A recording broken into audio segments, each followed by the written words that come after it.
एक ऐसा शख्स जो महाभारत के बाद भी हजारों सालों तक जीवित हो, क्या ऐसा संभव है? इस सवाल के साथ में आपको ऐसे रहस्य पर ले चलता हूँ मैं, जो समय और इतिहास से परे एक गहरी छाप छोड़ने वाला है। हम सब महाभारत के बारे में जानते हैं, वो महान युद्ध जिसमें पांडवों और कौरवों के बीच में संघर्ष हुआ था और अंत में पांडवों की जीत हुई थी। लेकिन इस युद्ध के खत्म होने के बाद भी कुछ घटनाएं ऐसी हुई जिनका असर आज तक हम महसूस करते हैं। आज हम जिस रहस्यमयी सवाल का सामना करेंगे वो है, क्या अश्वत्थामा आज भी जीवित हैं? क्या वो शापित योद्धा महाभारत के बाद भी कहीं ना कहीं इस धरती पर विचरण कर रहे हैं?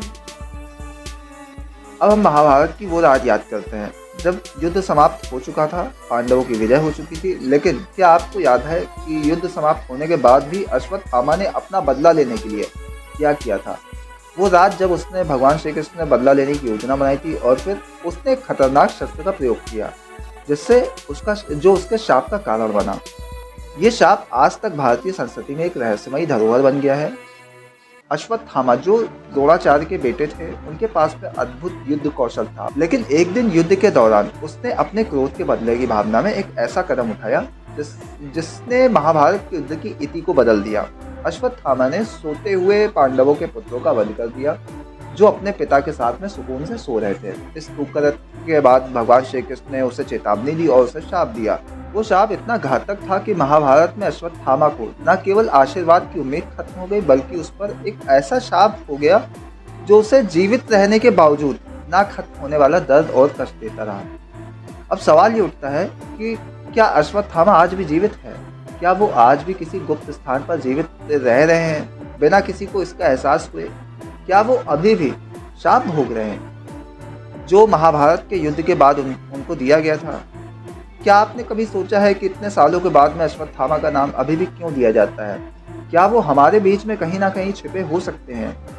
क्या इस शाप का असर इतनी लंबी अवधि तक बना रह सकता है? क्या अश्वत्थामा के बारे में जो कथाएं हम सुनते आए हैं वो केवल अफवाहें हैं या इसमें कुछ सच्चाई छिपी हुई है?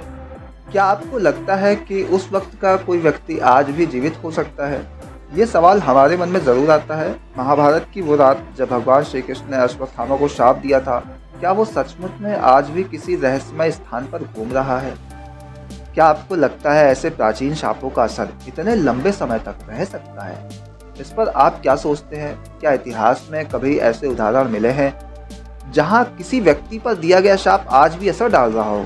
किसी ने कहा है, जिन्हें हम देख नहीं पाते वो अक्सर हमारे बीच होते हैं। क्या अश्वत्थामा इसी रहस्य का हिस्सा हो सकते हैं?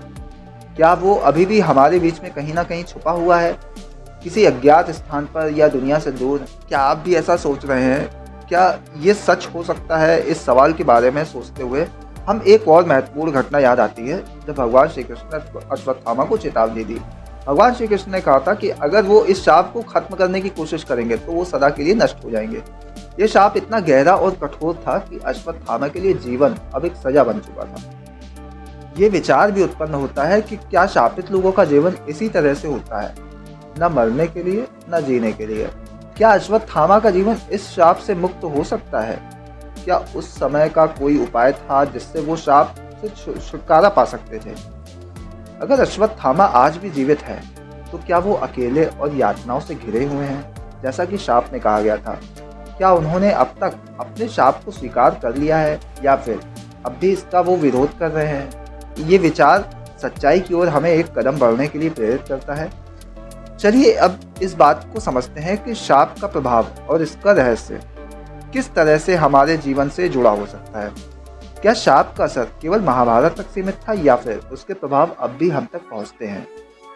महाभारत की एक और घटना हमें याद आती है जब युधिष्ठिर ने कहा था, जो कुछ भी हुआ है वो पहले से तय था। क्या अश्वत्थामा का शाप भी इसी योजना का हिस्सा था? क्या ये शाप का एक अंश था उस महान युग का जब हर घटना और हर व्यक्तित्व का बड़ा उद्देश्य था? कितनी अजीब बात है कि एक व्यक्ति जो इतनी लंबी अवधि तक शापित रहा आज भी हमसे जुड़ा हुआ लगता है। क्या ये केवल कहानी है या इस कहानी में कुछ गहराई छिपी हुई है? आपको क्या लगता है, क्या अश्वत्थामा आज भी जीवित है या वो वास्तव में उस शाप को सहन कर रहे हैं जो उन्हें महाभारत के बाद मिला था? क्या आपको लगता है वो किसी गुप्त स्थान पर जीवित है और हमसे छिपे हुए हैं? क्या इस शाप का असर आज भी हमारी दुनिया पर पड़ता है? आपके जवाबों का हमें इंतजार रहेगा। कमेंट में अपना विचार जरूर साझा करें। दीजिए इजाज़त। नमस्कार।